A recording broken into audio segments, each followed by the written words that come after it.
ಇಷ್ಟೊಂದು ಸ್ಪ್ರೇಗಳು ಬೇಡ, but knowledge ಬೇಕಾಗತ್ತೆ. ಶ್ಯಾಂಪು ಕೇಳಿರ್ತೀರಾ, ಇದು ನೋಡಿ ಡ್ರೈ ಶ್ಯಾಂಪೂ ಅಂತ ಇದೆ.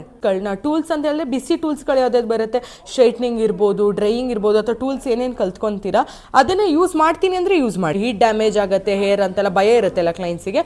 ಆ ಟೈಮಲ್ಲಿ ಬೇಕಾದ್ರೆ ನೀವು ಇದನ್ನ ಯೂಸ್ ಮಾಡೋದ್ರಿಂದ ನೀವು ಹೀಟ್ ರೆಸಿಸ್ಟೆಂಟ್ ಮಾಡ್ಕೋಬಹುದು. ಬಟ್ ಬೆಡ್ ಹೆಡ್ ಅಂತ ಒಂದು ಬ್ರ್ಯಾಂಡ್ ಇದೆ, ಅದು ಪ್ರೀ ಸ್ಟೈಲಿಂಗಲ್ಲೇ ಹೇರ್ ಮೂವ್ಸ್ ಅಂತ ಬರುತ್ತೆ. ನೋಡ್ತಿದ್ದೀರಾ, ಇದು ಹೇರು ಸ್ವಲ್ಪ ಡ್ಯಾಂಪ್ ಇರಬೇಕಾಗತ್ತೆ. ಡಸ್ಟಿಂಗ್ ಪೌಡರ್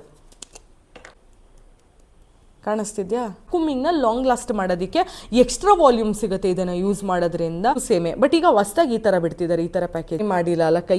ಈಗ ಗೊತ್ತಾಗ್ತಿದೆ ಅಲ್ಲ ಡಿಫ್ರೆನ್ಸ್.